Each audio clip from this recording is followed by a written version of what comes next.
El diagnóstico se establece principalmente clínicamente, basado en los tres criterios que hablamos anteriormente en la clase. Para recordar un poco, eran, primero, 2 epilepsias no provocadas con una separación mayor a 24 horas. Si las epilepsias ocurren, por ejemplo, 2 en 2 horas de diferencia, se cuenta como una sola. Una epilepsia no provocada más el riesgo de un 60% de que pueda ocurrir otra epilepsia no provocada basada en, por ejemplo, estudios imaginológicos, donde puede haber un tipo de lesión focal. Y por último, el diagnóstico de un síndrome epiléptico. Luego tenemos lo que son los estudios paraclínicos, que en el caso que nos ayuda a identificar muchas etiologías, tenemos la resonancia magnética. Es el estudio imaginológico ideal para este tipo de casos porque nos permite ver claramente si, por ejemplo, hay una lesión tipo un tumor o una cicatriz o una calcificación que nos pueda estar generando una crisis de tipo focal. Una causa orgánica. Una causa orgánica de tipo focal. Exactamente, es lo que buscamos ahí. Este nos permite identificar alteraciones no específicas como puede ser atrofia en el cerebro, lesiones seculares estáticas como un mal desarrollo de la corteza cerebral o lesiones focales responsables de crisis epilépticas que no requieren intervención inmediata pero son candidatos a cirugía, como ya mencioné. Y se debe tener cuidado con los hallazgos porque hay casos en los que se puede detectar un falso positivo, como puede ser un tipo de edema que ocurre posterior a las crisis epilépticas, que puede dar signos de alerta, pero en realidad es un edema que va a ser reversible y ocurrió básicamente con la epilepsia.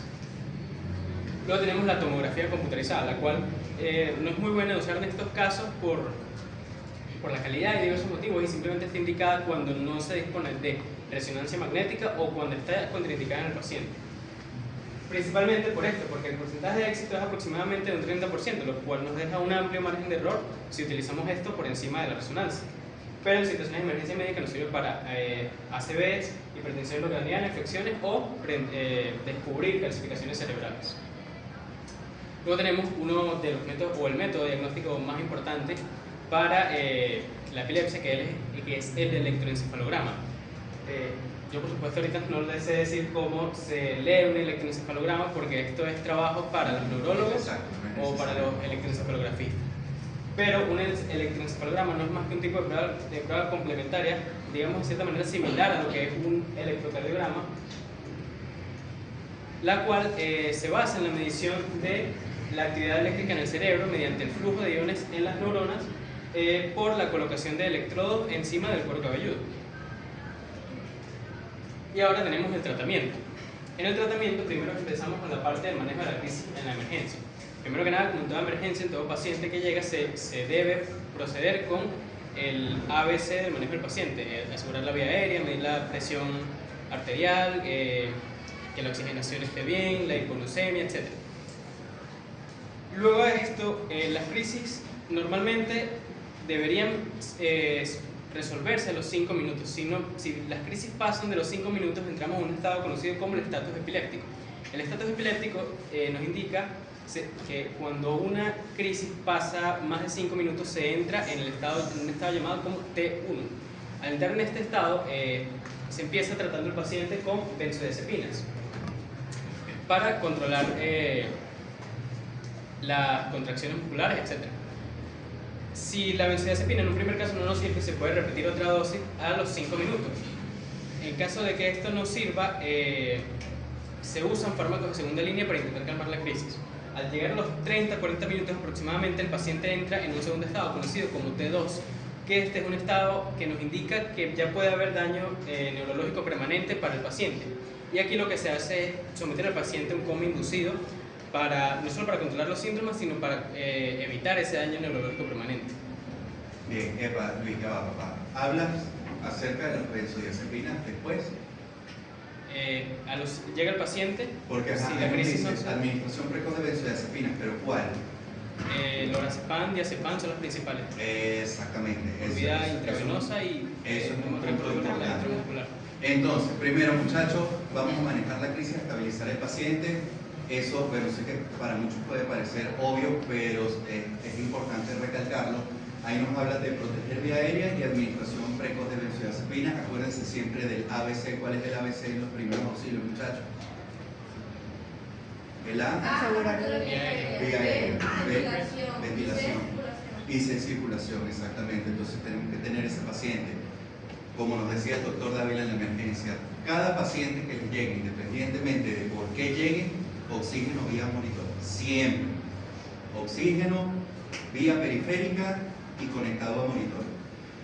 Administración precoz de benzodiazepinas. Te pregunto, Luis, ¿eso lo vas a nombrar después? Pero si lo nombras después, lo hablamos después. Sí, voy a estar nombrando varias cosas después. Voy a repetir varias cosas igualmente, pero... Ok. De todas maneras, ahí nos comentaba que de primera línea en las benzodiazepinas está el lorazepam, eso es correcto. Sin embargo, aquí en Venezuela, por ser Venezuela, no tenemos lorazepam disponible. Aquí lo que tenemos es diazepam, por lo tanto tenemos que usar diazepam. Ya habíamos comentado en la clase pasada cómo administramos el diazepam, muchachos. Con vía intramuscular. ¿Cómo? Vía intramuscular. Y no se diluye. No se diluye. Y se administra, bueno. ¿Y por vía oral? No, papá, recuérdate que es un Pero, paciente que está... ¿te acuerdas de esa historia? ¿No lo pusieron también? No, ¿qué días? No, intramuscular. ¿Eso fue cómo? Ya sepan intramuscular. Mira, la vía intramuscular está descrita, pero es una vía muy lenta y en un paciente que tiene 3 minutos y medio de plena convulsión, eso no la va a yugular en el momento. Podemos usar la vía endovenosa, incluso la vía intrarrectal está descrita por supositorios. Ahí, ¿cómo? Por ahí? Porque el doctor de fármacos nos mencionó que, bueno, usted nos había mencionado que el diazepam era intravenoso y sin diluir. Por el aspecto aceitoso, pues no se podía intramuscular. Pero el doctor de fármacos nos mencionó que para agarrar una vía en estos pacientes pues es muy complicado. Entonces se opta por la vía intramuscular. Porque si se encuentran en plena crisis, pues... No, muchachos, no. Por eso siempre ustedes van a contar con una enfermera veterana en la emergencia que agarra las vías como si estuviera tirando dardos. Y queda la vía... No, vale, por una vía no se van a frenar para nada, muchachos. El problema de la vía intramuscular es, como les digo, sí está descrito, pero es una vía muy lenta, es una vía que le va a hacer efecto a los 20 minutos, a la media hora. Tú tienes que actuar en el momento. Yo, comentando un poco, pero en esta descubrí que había una vía intraósea. ¿Eso no serviría en estos casos? Coño, la vaina es agarrar una vía intraósea. Pues yo lo que vi era como un taladro, una cosa así. No, necesitas un dispositivo especial. Eso es un turbo especial que se pone en la meseta tibial y tú le presionas un botón y cae directamente dentro de la médula de la tibia. Nosotros no tenemos ese dispositivo. O sea, no es que vas a agarrar un hielo y se lo vas a meter en el hueso, a lo loco. No. No se usa solo en politraumatizado. Se puede usar en cualquier paciente. Es más, se empezó a usar en politraumatizados en pacientes de guerra. Pero es como te digo, se necesita un dispositivo especial para eso que no lo tenemos acá. Pero esa vía es espectacular porque es... Pero en estos casos serviría, por ejemplo. Totalmente, esa vía es igual de efectiva a la vía Yo endovenosa. lo que vi un poquito por encima fue que estaba también por el húmero y que creo que esa era más rápida o que llegaba más que la tibia. Por lo general la ponemos en la tibia porque es la protuberancia más superficial que tenemos. Pero bueno, como les digo, aquí estamos bastante limitados con eso, pero por supuesto que está descrita la vía intraósea. Como te digo, es una vía igual de efectiva que la vía endovenosa, no solo para benzodiazepinas, para todos los fármacos habidos y por haber. ¿Y por qué? Porque es directo, porque esa vía llega directamente a la médula y recuerda que la médula ósea es la precursora directa de todo el linaje sanguíneo. Entonces es prácticamente una vía intravascular. Según su itinerario sí se explica, por ejemplo, si la epilepsia era tónica con el paciente contrayendo, igual se le puede agarrar la vía. Porque eso es lo que escribía en la otra clase, porque no se podía porque el líquido. Recordemos que la convulsión tiene dos fases, la fase tónica y la fase clónica. Ustedes van a llegar a ver al paciente en la fase clónica. Ustedes muy difícilmente lo vean en la fase tónica. Él va a llegar temblando. Y como les digo, muchachos, la capacidad de agarrar una vía no es una limitante en estos casos. ¿Y esos pacientes que tienen una fundación clínica en este caso se puede retener el brazo, o sea, ponerse el No, lo dejas quietico. De hecho, eso ya lo habíamos hablado en clases pasadas. Tú dejas al paciente tranquilito, lo pones de lado y esperas a que se le pase solito. Lo dejas quietico a que se le pase. Más nada. Porque el tratamiento Otra cosa que les iba a pasa decir a los comentar, segundos. muchachos. Ajá. ¿Por qué benzodiazepina?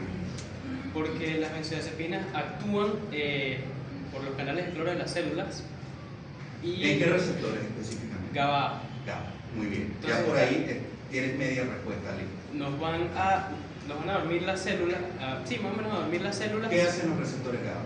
Los receptores GABA, a ver, Son permiten la inhibidores, exactamente. En la crisis compulsiva tienes un exceso de glutamato, tienes un exceso de receptores NMDA que son excitatorios, tú necesitas a alguien que los inhiba y estos son los receptores GABA. Las benzodiazepinas son análogos de esos receptores GABA y por eso están de primera línea acá. O sea, hay potencia en el efecto del GABA. Nos hablabas del estatus epiléptico. 5 minutos en una convulsión sostenida, ya hablamos de estatus epiléptico. Yo les comentaba también en clases anteriores que eso ha ido cambiando a través del tiempo. Cuando yo hacía posgrado se hablaba de 24 horas, pero imagínate un paciente 24 horas convulsionando. Lo llegué a ver, bueno, una vez. Tengo entendido que la actualización sobre el estatus epiléptico salió en 2015, lo que pasa es que no la leí completa como para profundizar en él. Después se dijo 1 hora y ahorita se habla de 5 minutos. Una vez llegué a ver un estatus epiléptico, llaman una intoxicación con metanol. Allá en Mérida la gente bebe mucho miche claro, de esos miches artesanales, y esa vaina es puro metanol.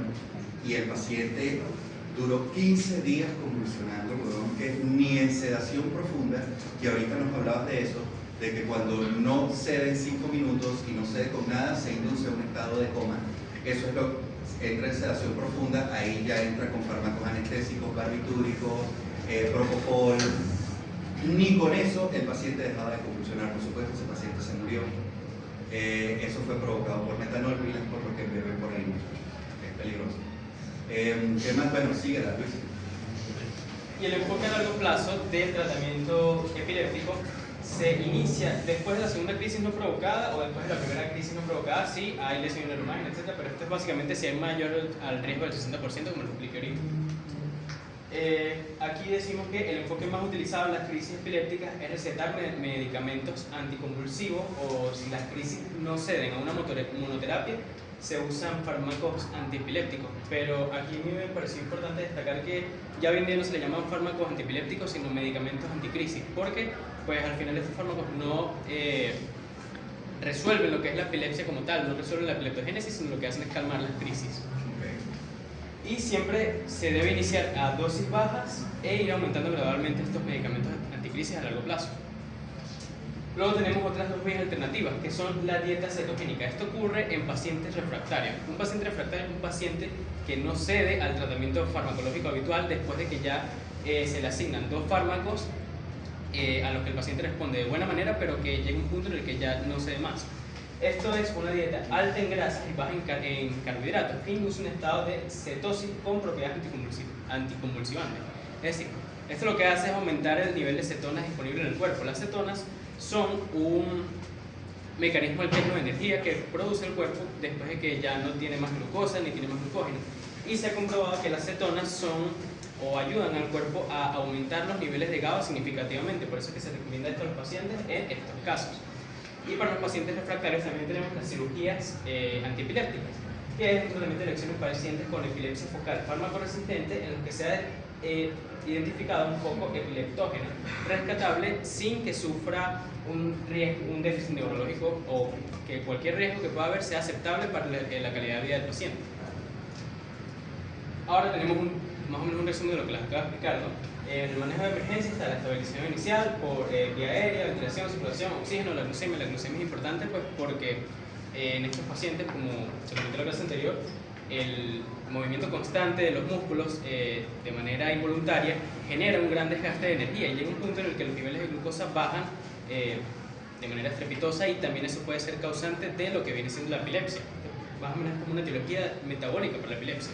Por eso es que si el paciente tiene la glucemia baja, a veces sí, administrando la dextrosa, pues se soluciona la crisis.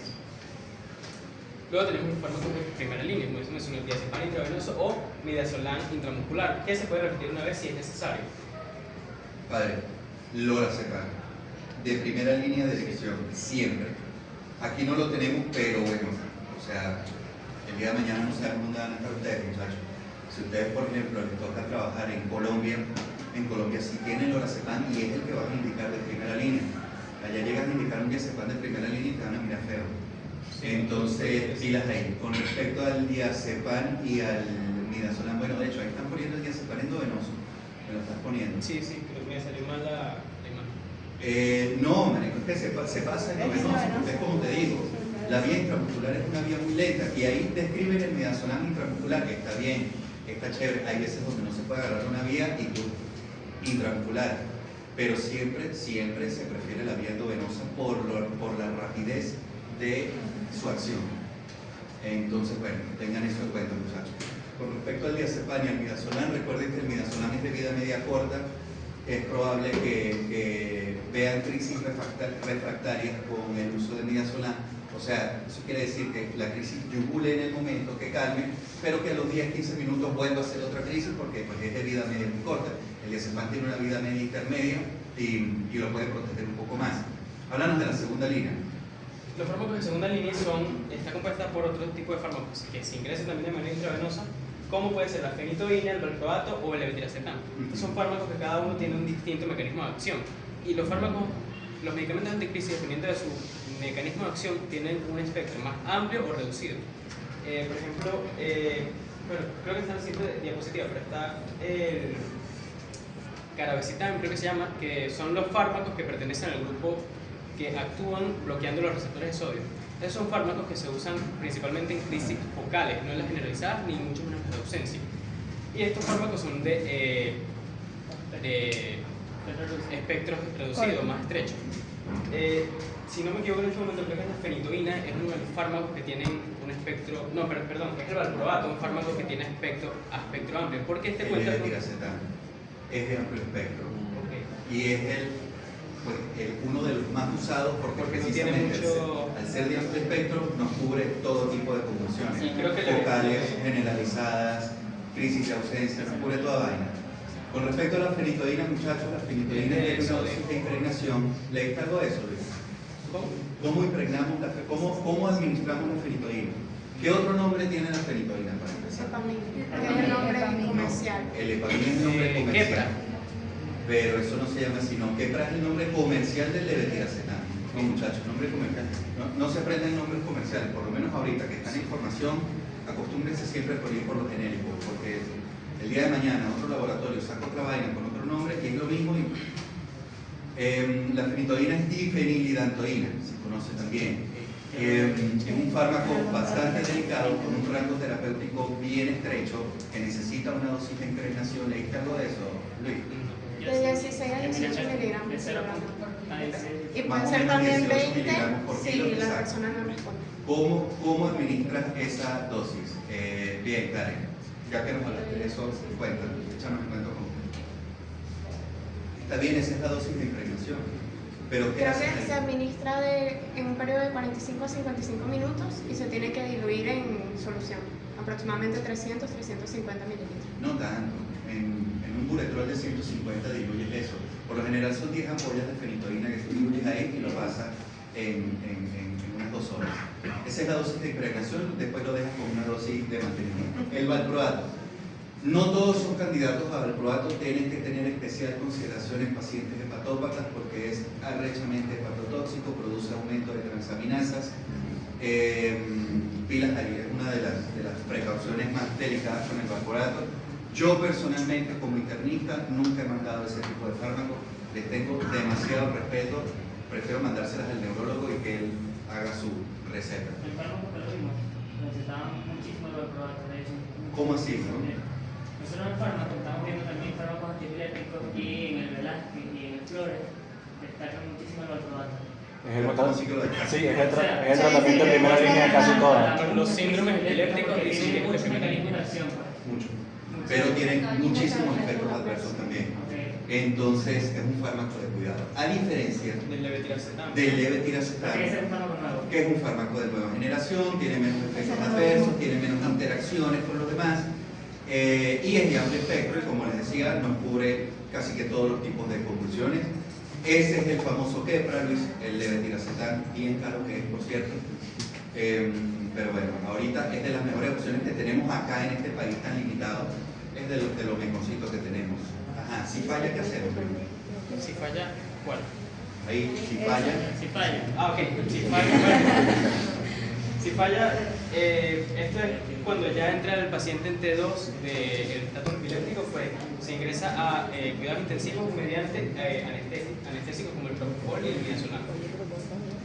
Realmente estos fármacos no los busqué porque todavía no hemos visto el tema de anestésicos generales, pues no Bueno, nada, muchachos, lo mismo que tú explicabas, Luis. Mira, en un paciente que pasa, que entra en un estatus epiléptico, que ya entra en un D2, donde evidencia lesión cerebral por medio de resonancia magnética, es un paciente que tiene que ser manejado en terapia intensiva, es un paciente que tú le vas a administrar el propofol, ese se le administra en bomba de infusión, esa por lo general, ¿saben qué es propofol, muchachos? ¿Saben qué es propofol? ¿Conocen el propofol? Un anestésico. ¿Ah? Es una vaina que parece leche. ¿Lo han visto? No. Es blanco. Es blanco, total, pero no es que es blanquecino, es blanco como la leche, así tal cual. Bueno, ese viene en ampollas de 200 miligramos, tú para montarle una bomba de esas montas 400 miligramos, lo divides en 250 cc y se lo montas a la dosis que le corresponda. El propofol inhibe los canales de sodio a nivel de la neurona y bueno, aumenta el umbral convulsivo. Esto es un sedante profundo que ellos entran, como tú lo decías, en un estado de coma inducido. Es mucho más efectivo que el midazolam porque el midazolam, a pesar de la dosis que le montes, no lo va a tumbar por completo. El midazolam no lo tumba del todo, pero por lo general los mezclas porque el propofol produce la hipnosis, el propofol lo duerme, por así decirlo, y el midazolam es un ansiolítico. Mira, esos son pacientes que van a necesitar ventilación mecánica, son pacientes que tienen que intubar, a juro. Porque si va a entrar en un coma inducido, es un paciente que no va a respirar por sí mismo. El tubo es horrible, muchachos, porque eso molesta, eso duele, el paciente tiene que estar tanto relajado, tienes que tratar la ansiedad, tienes que tratar el dolor y por supuesto tienes que mantenerlo dormido siempre. Porque tú con midazolam, tú lo puedes ver tumbado, pero él está despierto, él te escucha, él siente todo lo que está pasando. Por eso se mezclan esos dos. También puedes usar. No veo que mi nombre es por ahí los barbitúricos, el fenobarbital, ese también es opción. Sí, es la última línea de tratamiento en estos casos en pacientes con estatus, en pacientes en estatus. Eso lo podemos asociar también con fentanilo, en el caso de lo que les decía, para tratar el dolor tenemos que tratar la analgesia en estos pacientes y tenemos que relajarlos también, muchachos. Por todas esas indicaciones es que estos pacientes se tratan en UCI. ¿Qué más tienes ahí, Luis? Bueno, aquí tenemos un cuadro que nos indica más o menos qué fármacos funcionan en qué tipos de crisis. Está de primera elección en crisis focales, carbamazepina, levetiracetam, la fenitoína también entra en las crisis focales. En las crisis generalizadas tenemos el valproato, la motrigina, el levetiracetam y tenemos consideraciones médicas en dos grupos de pacientes a destacar, como son las mujeres en edad fértil.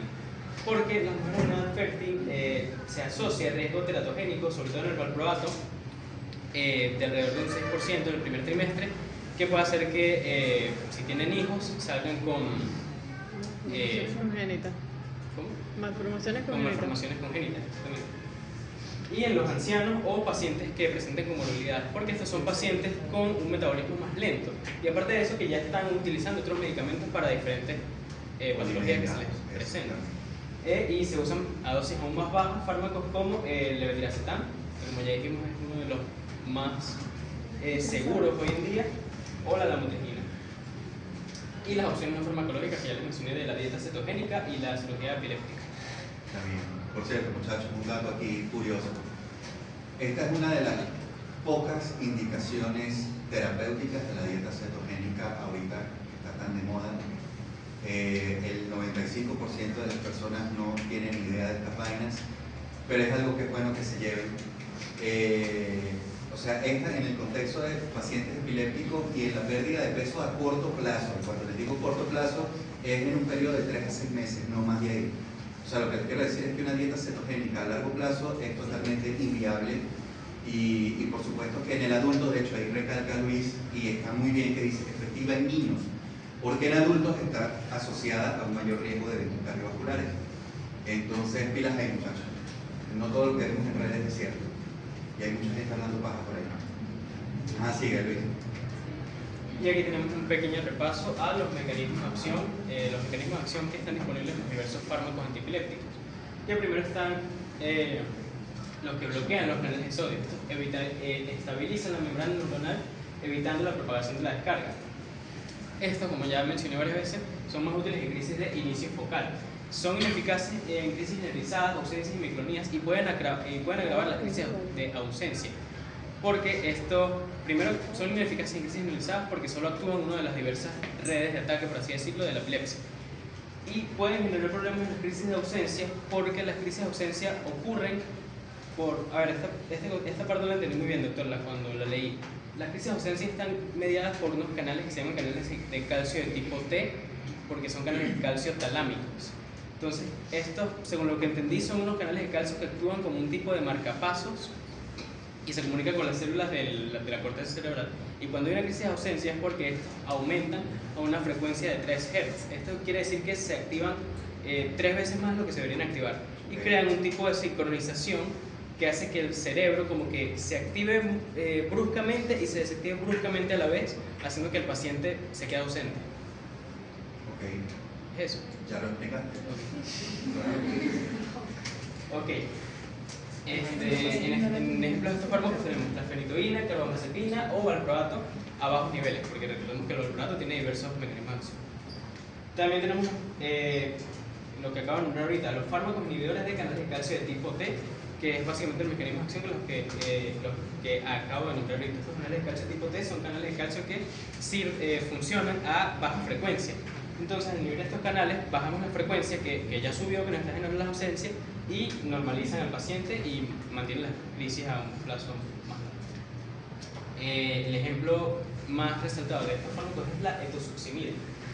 Tenemos los que actúan en el sistema GABA, que son varios tipos. Están los que actúan en múltiples sitios y potencian la acción, como las benzodiazepinas o el barbitúrico.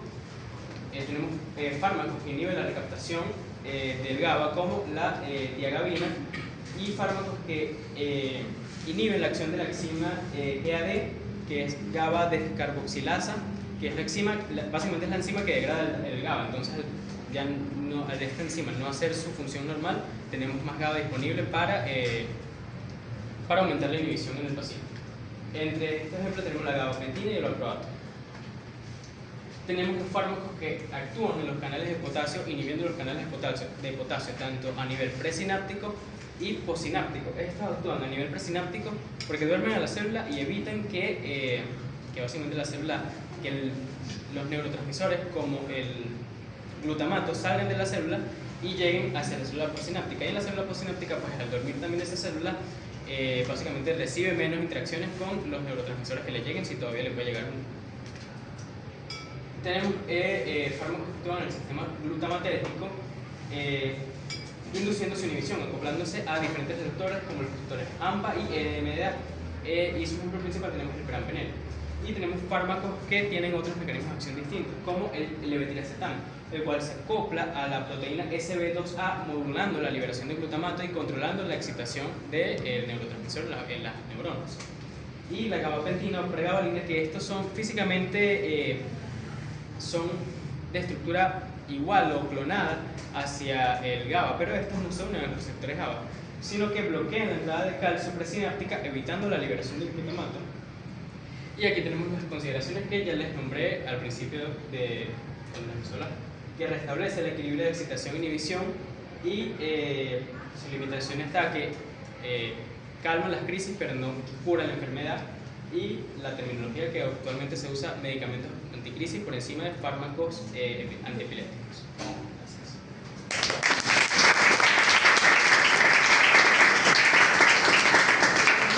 Excelente, Luis, qué buen seminario, te felicito. Karen, qué buen seminario, la verdad que sí, lo felicito. Excelente, muchachos. El público, ¿alguna duda, algún comentario, algún aporte que queramos escuchar?